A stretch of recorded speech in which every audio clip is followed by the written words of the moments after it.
बोलो जयकारा बोल मेरे श्री गुरु महाराज की जय। सभी गुरुमुख प्रेमियों से सप्रेम जय सच्चिदानंद। हमारे सतगुरुदेव महाराज जी श्री श्री 108 श्री पंचम पातशाही जी महाराज, जिन्होंने भी उनके समय में उनकी नज़दीकी प्राप्त की है,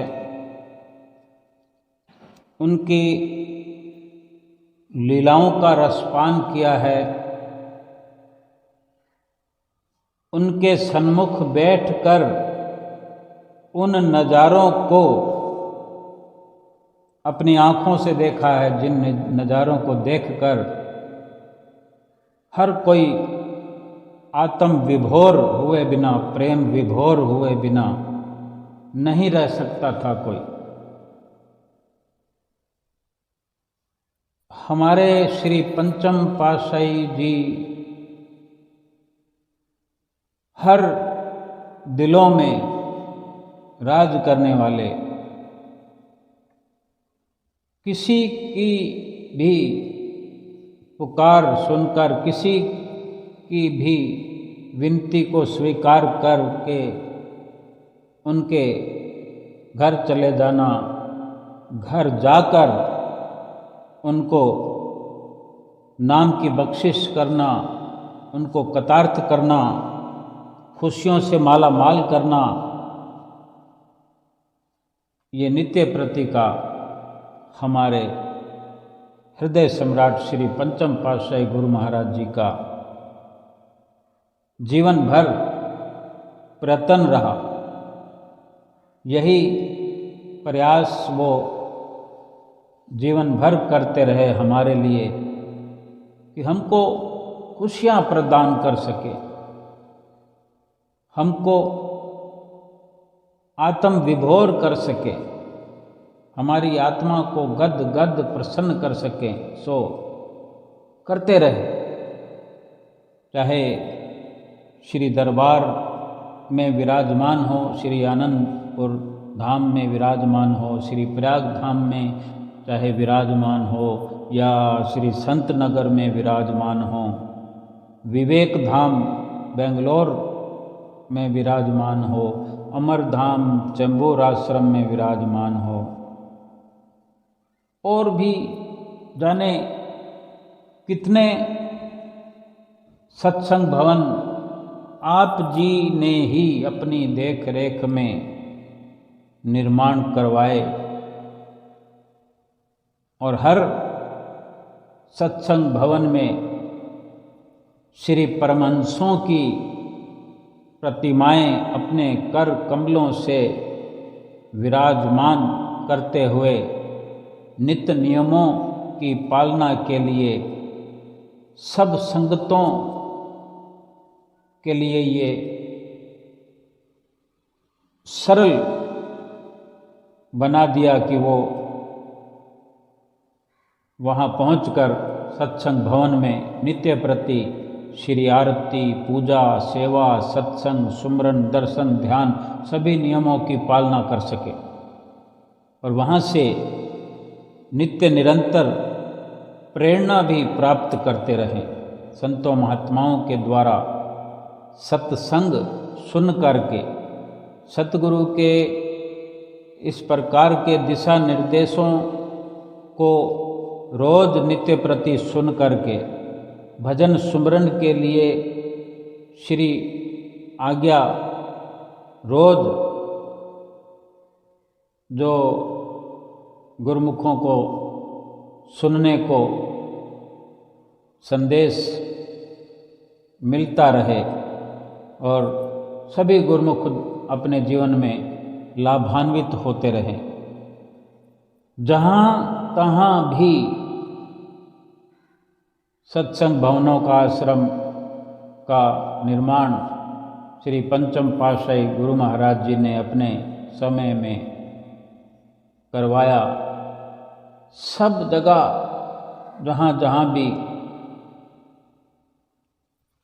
श्री गुरु महाराज जी का प्रोग्राम बनता, आप वहाँ समय समय पर कृपा फरमाते, गुरुमुख प्रेमियों को निहाल करते, दूर व नज़दीक से आई हुई संगतें पूरा लाभ उठा करके अपने सतगुरुदाता दीनदयाल महाराज जी का अनंत अनंत शुक्राना करते हुए, धन्यवाद गाते हुए अपने घरों को प्रस्थान करते और श्री गुरु महाराज जी फिर चल पड़ते एक दूसरे शहर, दूसरे सत्संग भवन में और कई गुरुमुखों को कृतार्थ करने के लिए। इस प्रकार एक सत्संग भवनों की कड़ी से कड़ी जोड़ दी, लड़ी से लड़ी जोड़ दी, एक माला में पिरो दिया कि इस देश के अंदर कितनी बड़ी इस प्रकार सत्संग भवनों की माला का निर्माण कर दिया, जो अपने आप में एक मिसाल है। और फिर इस देश के अलावा विदेश में भी, विदेशों में भी एक नहीं अनेकों जगह पर श्री गुरु महाराज जी ने पहुंच करके निर्माण कार्य भी करवाए और वहाँ अधिक से अधिक बिछड़ी हुई रूहों को ढूंढ ढूंढ कर अपने श्री चरणों में लगाया और सत्संग भवनों का निर्माण करवा कर वहाँ पर उन गुरुमुखों के लिए, प्रेमियों के लिए 5 नियमों की पालना का नियम सुलभ करवाया, सरल करवाया। गुरुमुख प्रेमी जहाँ तहाँ भी रहते हैं, आज भी लाभ प्राप्त कर रहे हैं श्री परमहंसों का। जहाँ तहाँ श्री पंचम पातशाही गुरु महाराज जी ने जो विराजमान श्री परमहंसों को कराया अपने कर कमलों से, वो लाभ आज भी गुरुमुख प्राप्त कर रहे हैं और रहती दुनिया तक गुरुमुखों की पुश्तें आगे से आगे इस लाभ को नित्य निरंतर प्राप्त करते हुए अपने श्री परमहंस अवतार श्री पंचम पातशाही गुरु महाराज जी का गुणगान सदैव गाते रहेंगे। जहाँ भी पहुँचते कुछ न कुछ लीलाएं ऐसी रचाते जो गुरुमुख प्रेमी देख कर, सुन कर, अपने सतगुरु की नज़दीकी प्राप्त करके अपनी शुद्ध बुद्ध खोए हुए, अपने घर बार की शुद्ध बुद्ध भूले हुए मस्त दीवाने बनकर सतगुरु के इर्द गिर्द घूमते रहते। और जब तक श्री गुरु महाराज जी वहाँ कृपा करते, तब तक अपने काम धंधों को छोड़कर, घर बार को छोड़कर सेवा में गुरुमुख प्रेमी तत्पर रहते। सारे इंतजामात अपने निजी लाभ समझकर सेवा में भाग लेते और सतगुरु का आशीर्वाद प्राप्त करते। और बहुत से ऐसे प्रेमी नित्य निरंतर जो नए पहली बार आया करते, किसी के साथ, किसी के सहयोग से, लेकिन श्री गुरु महाराज जी अंतर्यामी भगवान जो सब कुछ जानने वाले अपने गुरुमुखों के दिलों की स्वयं प्रेरणा देकर उनके भीतर उनको जगाते और उनको बुलाते और कोई ना कोई इस प्रकार लीला रचा करके उन्हीं से विनंती करवाते घर बुलाने की और फिर आप उसी विनती को स्वीकार करके उनके घरों में भी कृपा फरमाते और नाम की बख्शिश करते और उनको हमेशा के लिए गुरमुख बना देते और दीवाना बना देते। एक बार श्री पंचम पातशाही गुरु महाराज जी ने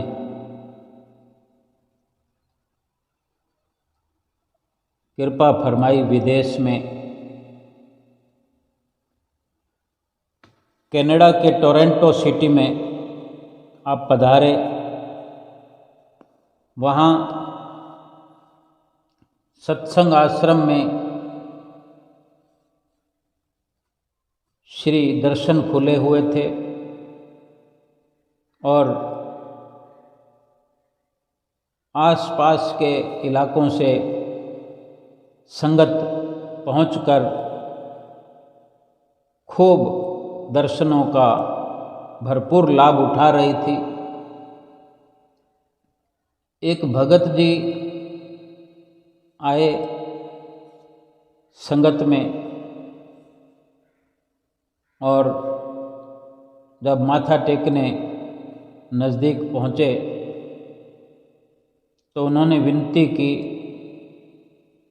स्वामी जी मेरा घर यहीं पास में ही है, अगर आप जी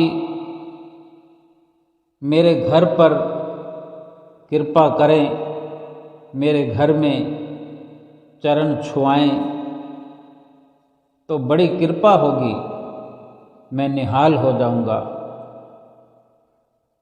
विनती सुनकर श्री गुरु महाराज जी वैसे ही हमारे दयालु थे। हर रूप में श्री परमहंसों ने अपनी दयालुता दिखाई है। जैसे आज हुजूर सतगुरु दाता दयाल महाराज जी भी कितनी दयालुता दिखाते हुए हम जीवों को कृतार्थ कर रहे हैं। सो गुरु महाराज जी ने उन भगत जी की विनती को स्वीकार किया। उन भगत जी को तारने के लिए खुद आप स्वयं अपने चरण कमलों पे चलकर उस भगत जी के घर कृपा फरमाई। भगत जी वो बड़े प्रसन्न मुद्रा में, बड़े खुश प्रसन्न थे।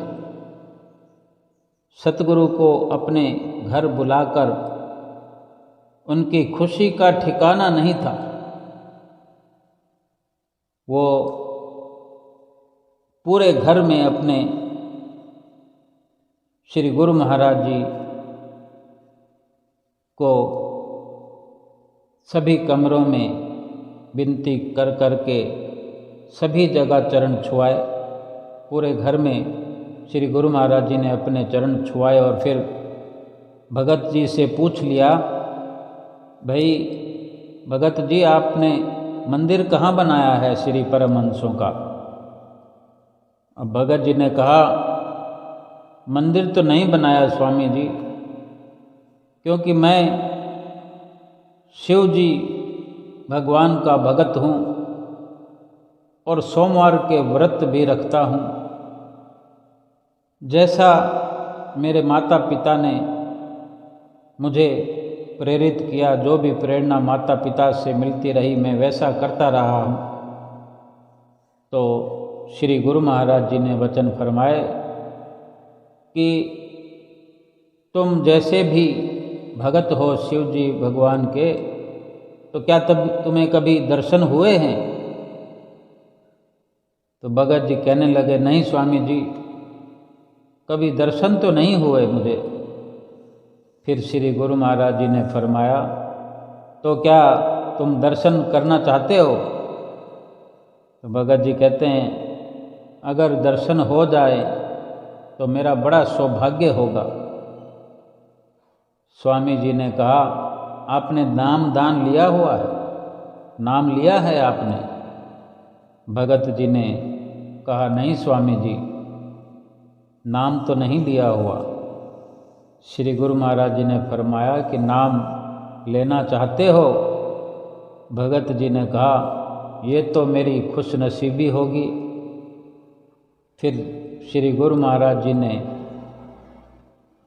वचन किए कि नाम ले करके भजन अभ्यास किया करोगे? तो भगत जी ने कहा कि बस श्री गुरु महाराज जी आपका आशीर्वाद मिल जाए, आप आशीर्वाद कर दो और मैं जो कहोगे वो मानूंगा। श्री गुरु महाराज ने फरमाया नित्य प्रति भजन अभ्यास किया करना। और हम यहाँ पर 3 दिन रहेंगे इस शहर में, आपके शहर में, और आप आश्रम पे आना। तो इस प्रकार नाम की बख्शिश हुई। श्री गुरु महाराज जी के इतने वचन हुए। भगत जी तीसरे दिन फिर उपस्थित हुए दरबार में, आश्रम पर, और श्री गुरु महाराज जी के चरणों में दंडवत प्रणाम की और फिर प्रार्थना करने लगे कि स्वामी जी आपने तो मेरी आंखें ही खोल दी।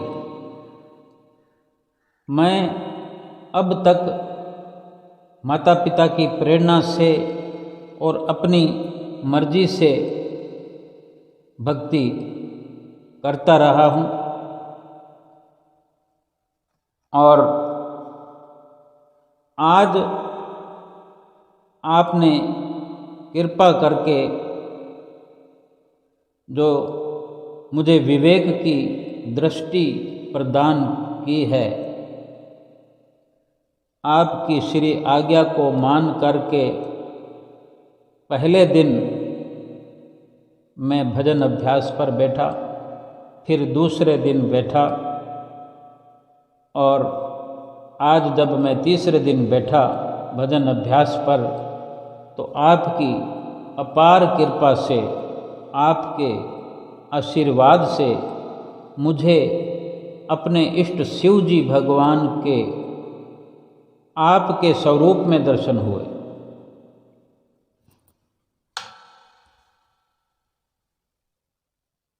आपके स्वरूप में से भी मुझे शिव भगवान के दर्शन हो रहे हैं। आपने मुझे भक्ति का मार्ग दिखा दिया कि आप ही शिव हैं और आप ही सतगुरु हैं। और किसी ने लिखा भी है अपनी कविता में कि अगर कहें अपने कर्मों से रब के ज्ञान को पा लें हम, 5 वक्त नमाजें पढ़कर अल्लाह पाक रिझा लें हम, फेर फेर माला के मन के किस्मत को पलटा ले हम, पाठ कराकर जोत जगा कर सोए भाग जगा ले हम, कुछ ना हो अपनी करनी से जब तक गुरु रिझाए ना, कहे दास रहमत की दर पे दामन को फैलाए ना। क्या वचनों की श्री गुरु महाराज जी ने उस भगत जी के साथ बख्शिश की, क्या कृपा की कि वो केवल अपने घर ले जाना चाहता था, अपने श्री गुरु महाराज जी को अपने घर में चरण छुआना चाहता था। लेकिन ये कौन जानता है कि श्री गुरु महाराज जी स्वयं उसके घर जाना चाहते थे। तभी तो आपने ही प्रेरणा देकर उसी से विनती करवाई और आपने विनती स्वीकार करके उसके घर में कृपा फरमाई और वहाँ जाकर उसको नाम की बख्शिश करके अपना दीवाना बना लिया, उसको गुरमुख बना दिया। भगत बना दिया, श्री आनंदपुर दरबार का सेवक बना दिया। हम नहीं जानते कि कल क्या होने वाला है। हम नहीं जानते कि हमारा भला किस में है। हम नहीं जानते कि किस तरफ कदम बढ़ाना है, कौन सी सड़क है, कौन सी पगडंडी पर चल के अपनी मंजिल को पाना है। लेकिन हमारे श्री परमहंस सतगुरुदेव महाराज जी, जो कि हर रूप में हमारे हितैषी बनकर हमारे साथ रहते हैं, हमारे साथ चलते हैं, सही राह पर चलाते हैं, उसी पगडंडी पर, उसी सड़क पर चलाते हैं जो सही मायने में हमारे लिए हमारी मंजिल हमें प्राप्त होती है। हम अपनी मर्जी से अगर चाहें तो ये संभव नहीं है। हम चाहें कि हम अपने कर्मों से, अपनी मर्जी से भगवान को पा लेंगे, उस भगवान का ज्ञान प्राप्त कर लेंगे। कोई 5 वक्त नमाजें पढ़कर भी कोई अपनी मर्जी से उस अल्लाह को नहीं रिझा सकता। चाहे कितने माड़ा के मन के फेर फेर कर कोई सोचे कि मैं अपनी किस्मत बदल लूँगा, चाहे कितनी जोतें जलाएं, कितने पाठ करें, अपने सोए हुए भागों को नहीं जगा सकते। जब तक वक़्त के परिपूर्ण सतगुरु की शरण ग्रहण करके उसकी प्रसन्नता को ना पाएं, जब तक उसके दर पे अपना दामन ना फैलाएं, जब तक वक़्त के पूर्ण महापुरुषों के दामन को थाम नहीं लेंगे, जब तक उनका कहना मान नहीं लेंगे, तब तक ये संभव ही नहीं है कि हम परमपिता परमेश्वर को प्राप्त कर सकते हैं, हम उसका दीदार कर सकते हैं। ये संभव नहीं है। सारी जितनी भी दौड़ धूप है, पुरुषार्थ है, वो तो सतगुरु करते आए हैं हमारे लिए, कर रहे हैं और करते रहेंगे। हमने क्या करना है और हम कर ही क्या सकते हैं? हमने करना है तो केवल यही करना है कि रास्ता सतगुरु ने बना दिया है, रास्ता सतगुरु ने दिखा दिया है, उस पर चलने के लिए हमें प्रेरणा दे दी है, सीख दे दी है कि इस रास्ते पे चलते चले जाओ। इस प्रकार के नियमों से अवगत करा दिया है हमें कि नियमों की पालना करते चले जाओ। हमें नित्य प्रति समझाया जाता है कि 2 घंटे भजन अभ्यास करते चले जाओ। तो अगर कहना हम मान लेते हैं, आज्ञा की पालना में हम लग जाते हैं, आज्ञा की पालना करते हुए, आज्ञा का पालन करते हुए अपने लक्ष्य की ओर चलते चले जाएंगे, तो फिर हम मंजिल पर पहुंच जाएंगे। हमको ढूंढ ढूंढ कर प्रेरित करके सतगुरु हमें बुलाते हैं, अपने चरण शरण बख्शते हैं। नाम की दीक्षा भी हमें बड़ी आसानी से सुलभ कराते हैं।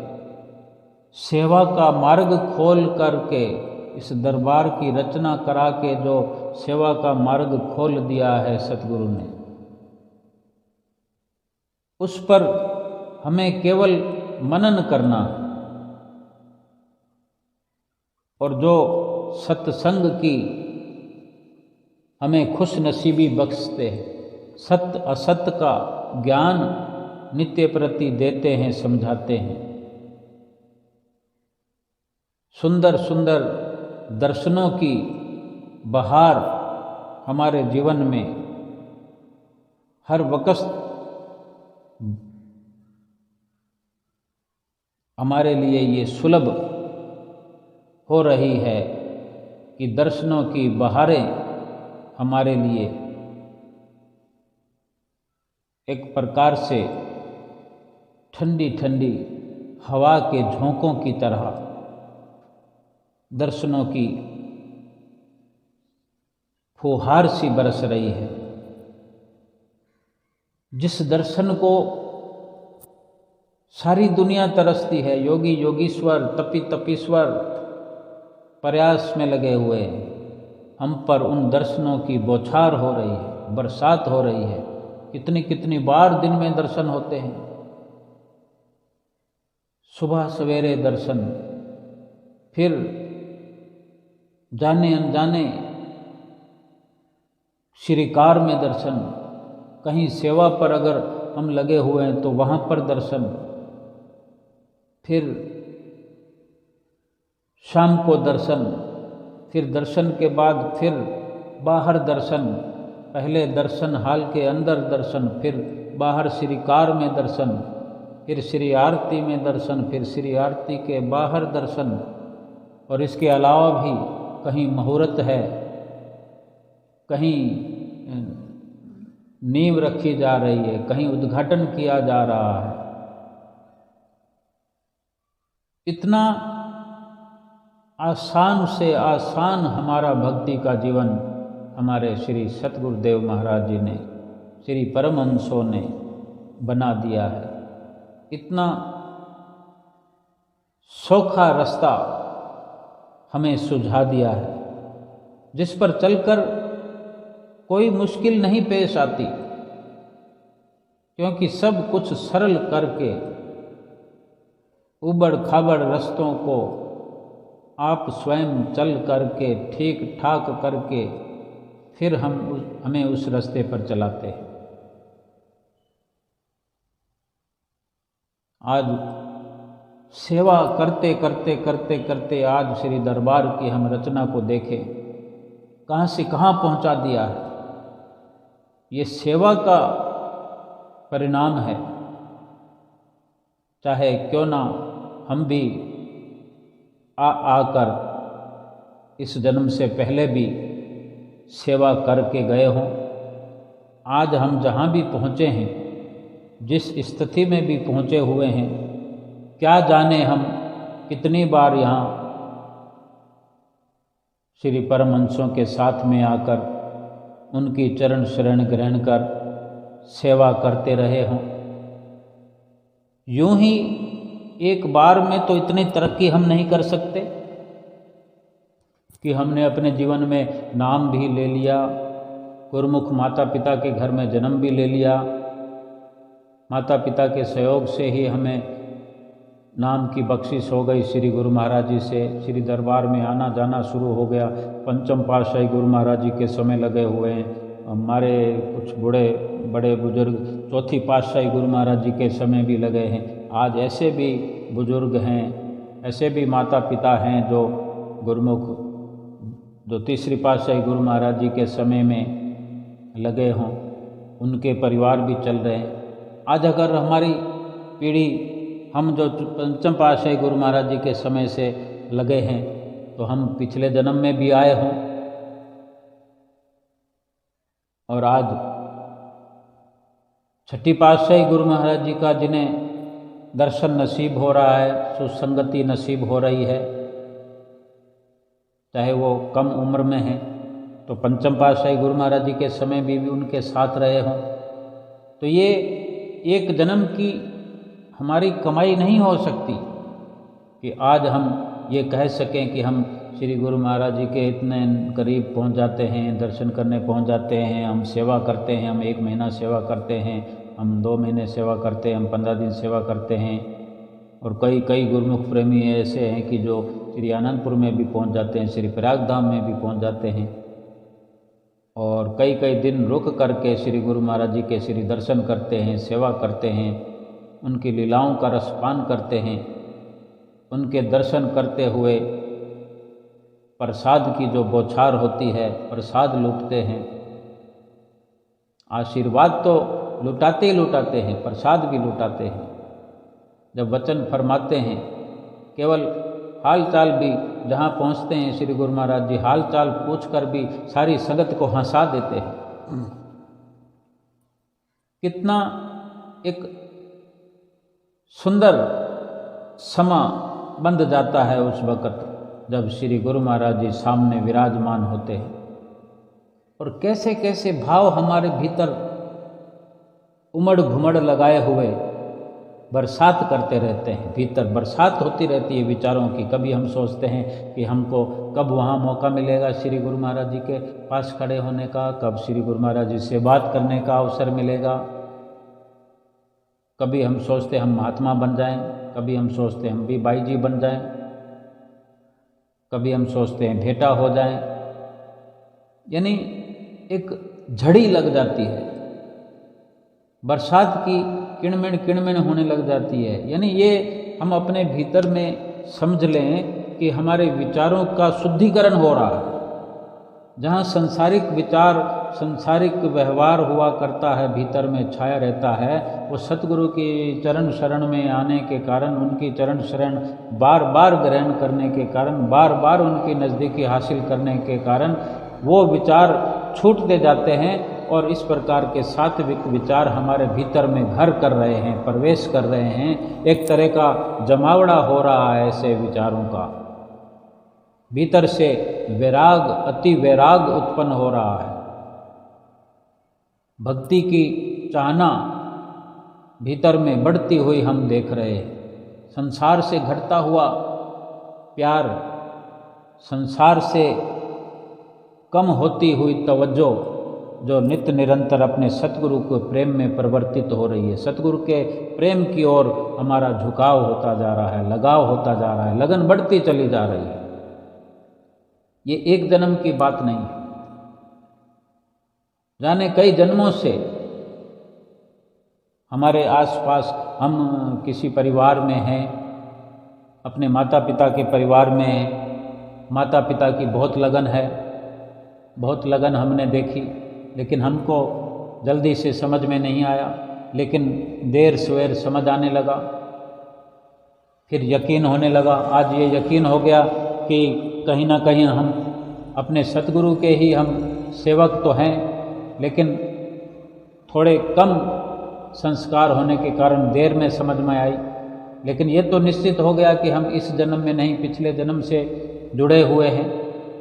बेशक शुभ संस्कार अब जागे हैं तो अब ही सही। कहीं ऐसा भी होता है कि माता पिता जो हैं न जुड़े हों और हम बच्चों के रूप में जो हैं पहले जुड़ गए हैं जाकर, और माता पिता जो कि अब तक नहीं जुड़े हैं, तो हमारे कारण माता पिता के विचार पलटा खाए हों। कहीं कोई बहू बनकर जाती है जो पहले से सतगुरु की रूह है, सेवक है, सेविका है, भक्त्यानी है, वो विवाह करके जिस घर में अपने ससुराल में जाती है वहाँ कोई भी नहीं मानने वाला,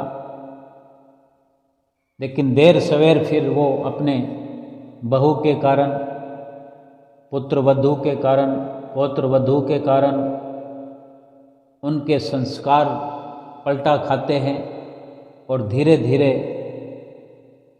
प्रवृत्त होते चले जाते हैं और बहू के विचारों के साथ शामिल होकर, एक मत होकर श्री दरबार में आ पहुंचते हैं, हाजिरी लगाते हैं, नाम की बख्शिश भी उन्हें हो जाती है। तो ये भी पिछले जन्मों का ही है कि देर सवेर किस्मत ने पलटा खाया, जो कम या ज़्यादा होने के कारण इस जीवन में कभी जल्दी कभी देर से सतगुरु की शरण मिल ही जाती है, और सतगुरु स्वयं ये व्यवस्था करते हैं।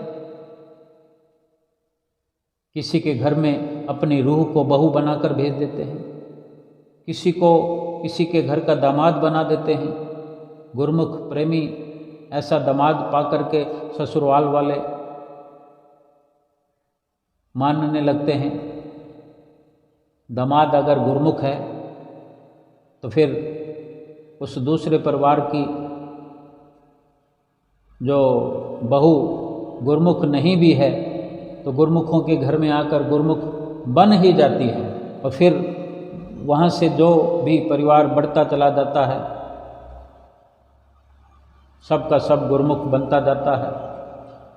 ये सारी व्यवस्था तो सतगुरु करते हैं, ये उपकार तो सतगुरु करते हैं। हम तो भूले, हमें क्या पता है कि हम पिछले जन्म में भक्ति करके आए थे, लेकिन ये सतगुरु हमें जगाते हैं, जतलाते हैं, हम पर कृपा फरमाते हैं, आशीर्वादों की बौछार करते हैं। जहाँ तहाँ श्री गुरु महाराज जी दर्शन देते हैं। कितने श्री गुरु महाराज जी ने सेवा के कारज खोल रखे हैं। गुरुमुख प्रेमी जहाँ तहाँ पहुँच करके सेवा का लाभ उठा सकते हैं, और ऐसी ऐसी सेवाएं हैं कि बड़े आराम से कर सकते हैं। सेवा का भाव लिए जो भी गुरुमुख प्रेमी श्री दरबार में आते हैं, श्री चरनार में आते हैं, श्री गुरु महाराज जी से गुहार लगाते हैं, पुकार करते हैं, श्री गुरु महाराज जी उन पर कृपा करते ही हैं। जैसा कार्य कोई कर सकता है, हल्की से हल्की सेवा देकर भी अपने सेवक का मान बढ़ाते हैं। ये हमारे श्री परमहंस हर रूप में दयालु बनकर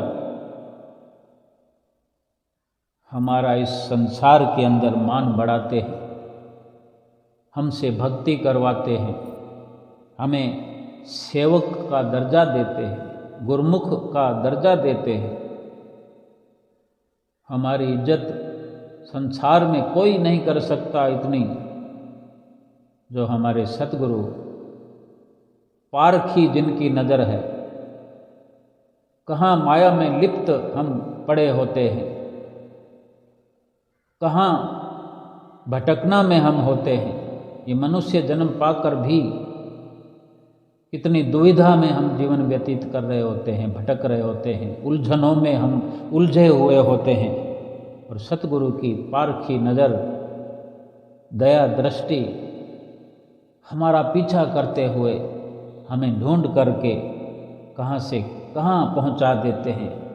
इतने बड़े ऊंचे दरबार की सेवकाई प्रदान करते हैं। इतने बड़े दरबार का हम सेवक कहलाने का सौभाग्य प्राप्त करते हैं। ये कितनी बड़ी अनुकंपा है हमारी कि सतगुरु का हमें प्यार मिला, हमें श्री परमहंस अवतार मिला, श्री आनंदपुर दरबार मिला। जितना गुणगान गाएं कम से कम है, जितनी महिमा गाएं श्री आनंदपुर धाम की वो कम से भी कम है कि हम गा ही नहीं सकते। हमारी जिह्वा में इतनी ताकत ही नहीं है, इतना बल नहीं है, हम निर्बल हैं। लेकिन हमारे सतगुरु जो हैं समर्थ हैं, बलवान हैं, और सारी की सारी शक्ति वो हमारे भीतर भर देना चाहते हैं, हमें निर्बल से बलवान बना देना चाहते हैं। हम तकदीर वाले हैं कि हमें ऐसे समर्थ सतगुरु का सहारा मिला, ऐसे परम हितैषी इष्ट देव सतगुरु मिले जो अपने साथ हमें मिलाना चाहते हैं, अपने साथ मिलाने आए हैं, अपने निज धाम में हमें ले जाने आए हैं, भव सागर पार कराने आए हैं। बोलो जयकारा बोल मेरे श्री गुरु महाराज की जय।